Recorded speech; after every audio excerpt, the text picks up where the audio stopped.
Hello दोस्तों, कैसे हो आप सब। Welcome to my channel pharma exam.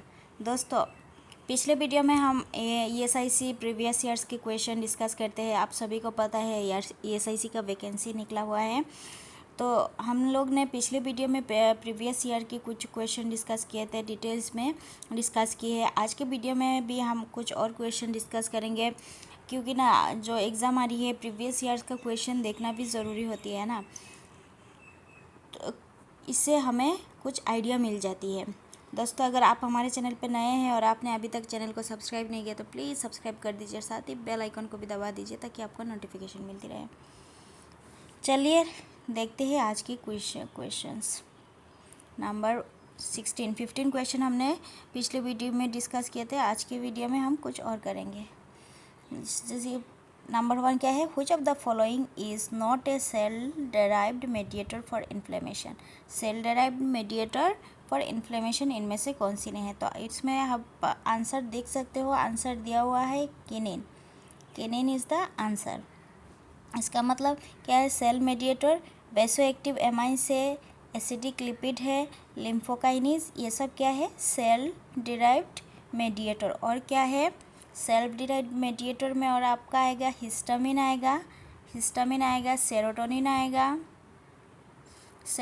आएगा, उसके बाद लाइसोसोमल एंजाइम आएगा, प्रोस्टाग्लैंडिन्स, नाइट्रिक ऑक्साइड, ये सब क्या है, सेल डिराइव्ड मीडिएटर में आएगा।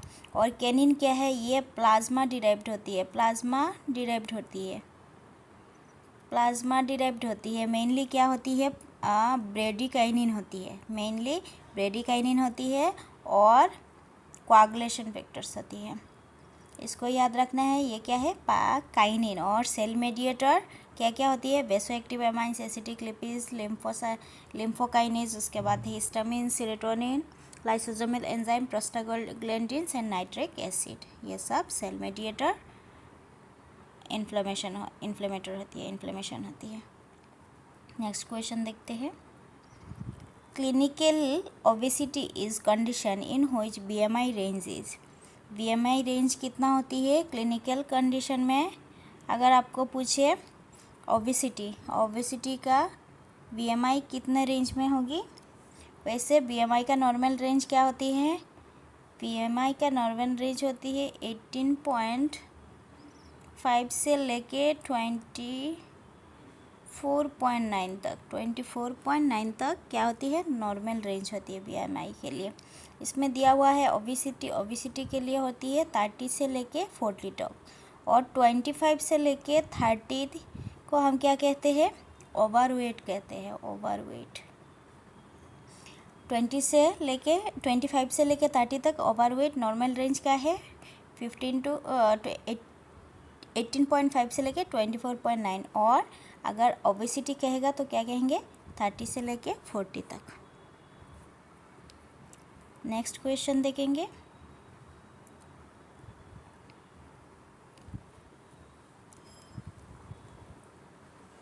वेलिनारोन is the active constituent present in.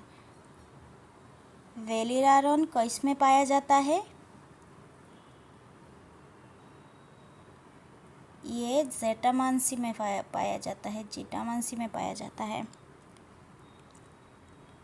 Cinchona किस में पाया जाता है, सिनकोना का अगर एक्टिव कॉन्स्टिट्यूएंट पूछेगा तो क्या कहेंगे, क्विनिन, क्विनोलिडिन, ये सब क्या है, सिनकोना की एक्टिव कॉन्स्टिट्यूएंट है। क्विनिन, क्विनोलिडिन, सिनकोकेन, क्विनिक एसिड, ये सब सिनकोना की एक्टिव कॉन्स्टिट्यूएंट है। माइरोवेलम का एक्टिव कॉन्स्टिट्यूएंट क्या है, माइरोवेलम का एक्टिव कॉन्स्टिट्यूएंट क्या होती है, चेबुलिक एसिड, चेबुलेनिक एसिड, ये सब क्या होती है, माइरोवेलन की होती है। चेबुलिक एसिड, चेबुलेनिक एसिड, ये माइरोवेलम की होती है। और कालमेग की क्या होती है एक्टिव कॉन्स्टिट्यूएंट, कालमेग की होती है कालमेघिन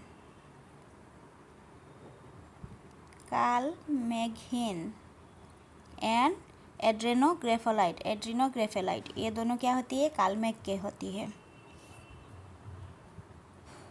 माइरोवेलिन का chebulagic acid and chebulinic acid, ये दोनों माइरोवेलिन की होती है। नेक्स्ट क्वेश्चन देखेंगे।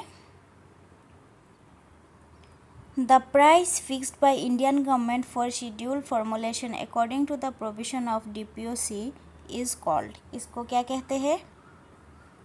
Price fixed by Indian government, fixed price को हम क्या कहते हैं? द सेलिंग प्राइस कहते हैं। क्या कहते हैं? सेलिंग प्राइस, सेलिंग प्राइस कहेंगे। DPOC drug price control order है ना, DPCO क्या है? DPCO क्या है? Drug price control order. ये कब आया था? 1995 में आया था, 1995 में आया था ड्रग प्राइस कंट्रोल ऑर्डर। इसको हम क्या कहेंगे? द सीलिंग प्राइस कहेंगे, जिसका मतलब क्या होती है? अधिक मत ज़्यादा प्राइस, ज़्यादा कीमत होती है। आंसर क्या होगी? Selling price. नेक्स्ट क्वेश्चन देखेंगे। The deficiency in the activity of sphingomyelinase enzyme leads to, sphingomyelinase enzyme के डेफिशिएंसी से कौन सी डिजीज़ होती है? सभी को पता है, नाइमेनपिक डिजीज़ होती है। नाइमेनपिक डिजीज़ होती है, नाइमेनपिक डिजीज़ होती है। और जैकब डिजीज़ क्या है? जैकब डिजीज़ का हम क्रॉस्टफील्ड डिजीज़, जैकब डिजीज़ कहते हैं। ये क्या है? ये एक degenerative brain disorder that leads to dementia and death. Jacob's disease क्या है? डिजेनरेटिव ब्रेन डिसऑर्डर है। और क्रेब्स डिजीज़ क्या है? ये भी आपका इनहेरिटेड डिजीज़ है, caused by mutation in gene, गैलेक जीन की म्यूटेशन से होती है। GALC जीन की म्यूटेशन से होती है।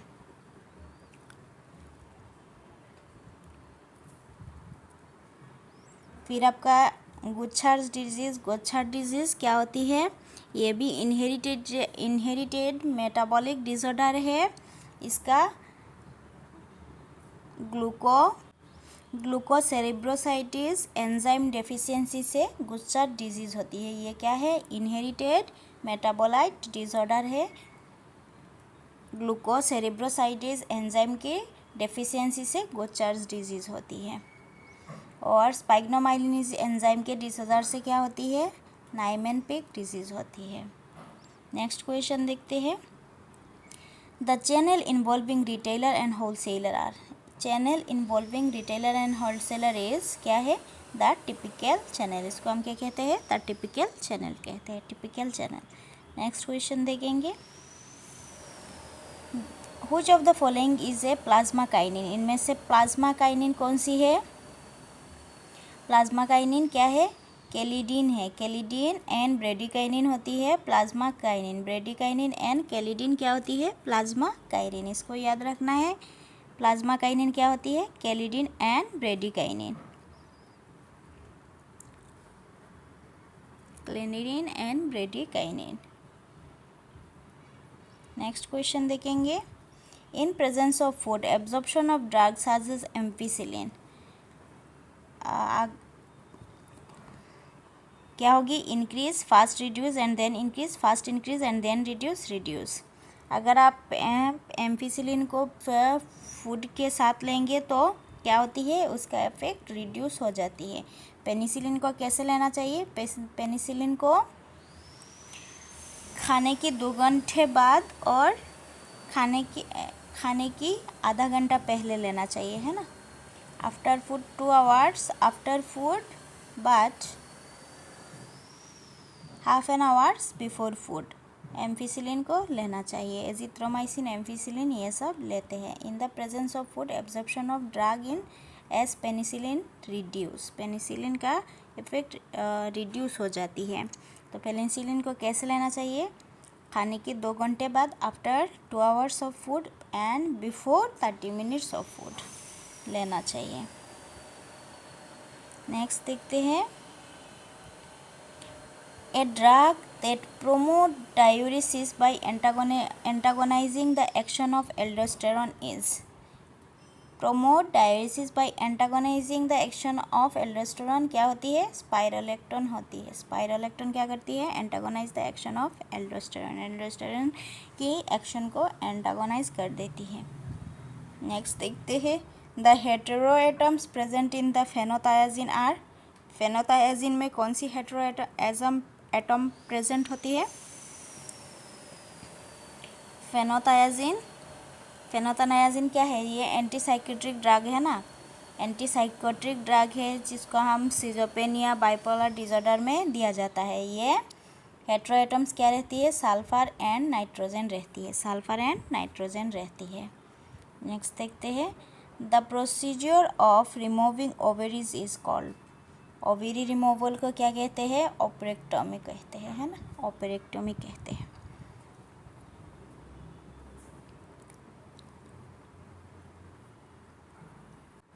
और सेल्पिंगेक्टोमी किसको कहते हैं? फेलोपियन ट्यूब को रिमूवल ऑफ फेलोपियन ट्यूब, इसको हम क्या कहेंगे? सेल्पिंगेक्टोमी कहेंगे। बेसेक्टोमी किसको कहते हैं? बेसेक्टोमी वेस्ट डिफरेंस को काट और ब्लॉक किया जाता है। और कोलेस्टोमी क्या है? कोलेस्टोमी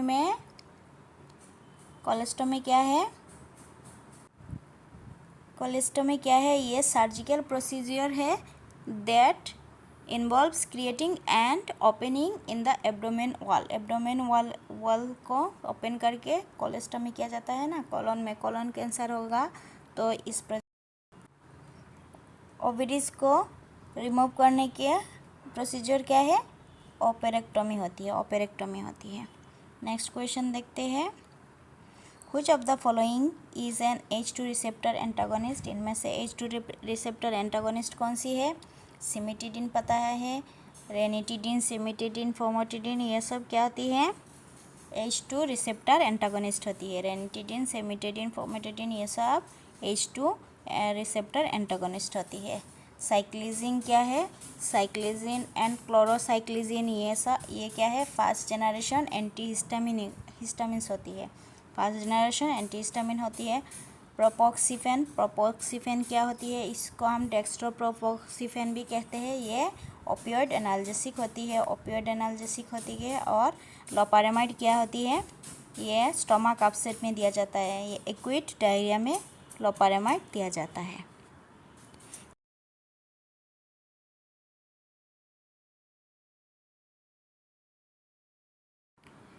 नेक्स्ट क्वेश्चन देखेंगे, hemostatic forceps are also known as, hemostatic forceps का हम क्या कहते हैं? आर्टरी फोर्सेप कहते हैं, आर्टरी फोर्सेप कहते हैं। हेमोस्टेटिक फोर्सेप को हम क्या कहते हैं? आर्टरी फोर्सेप कहते हैं। नेक्स्ट देखेंगे,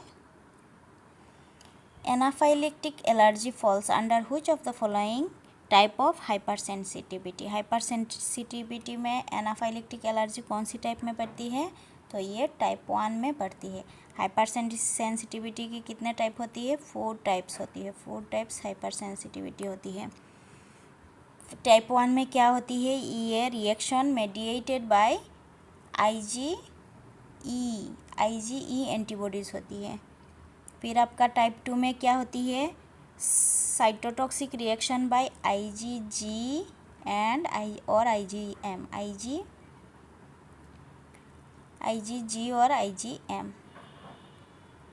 फिर आपका टाइप 3 में क्या होती है? टाइप 3 में आपका होती है reaction mediated bye immune complex होती है। और टाइप 4 में क्या होती है? Delayed reaction by cellular response होती है, डिलेड बाय सेलुलर रिएक्शन। ये था हाइपर सेंसिटिविटी का टाइप IG। और एनाफिलेक्टिव एलर्जी क्या कौन सी टाइप में होती है? टाइप 1 में होती है, टाइप 1 में होती है। टाइप 1 में क्या होती है? Reaction mediated by IgE antibodies, next question देख लेते हैं,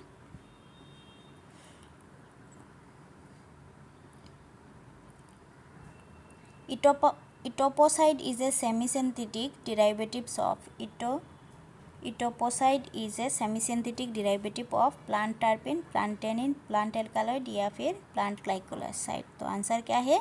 प्लांट ग्लाइकोसाइड। इटोपोसाइड क्या है? ये इटोपोसाइड एंटी कैंसरस ड्रग है ना।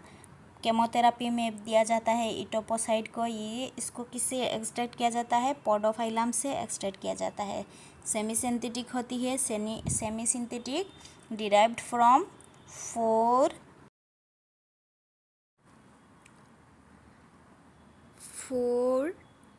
4-डिमिथाइल इपीपोडोफाइलोटॉक्सिन, इसे डिराइव्ड किया जाता है। याद रखना है four demethyl epipodophyllotoxin. Semi synthetic derivatives of four demethyl epipodophyllotoxin. ये क्या है? एंटी कैंसरस ड्रग है। एंटी कैंसरस ड्रग है, केमोथेरेपी में दिया जाता है। दोस्तों ये है आज की लास्ट क्वेश्चन। नेक्स्ट वीडियो में हम फिर और क्वेश्चन डिस्कस करेंगे। अगर आपको वीडियो अच्छे लगे और आप SIC की तैयारी कर रहे हो और कहीं भी फार्मासिस्ट एग्ज़ाम की तैयारी कर रहे हो तो प्लीज़ चैनल को सब्सक्राइब कर दीजिए और साथ ही बेल आइकन को भी दबा दीजिए और वीडियो को एक लाइक भी कर देना। आज के लिए इतना ही। Thank you.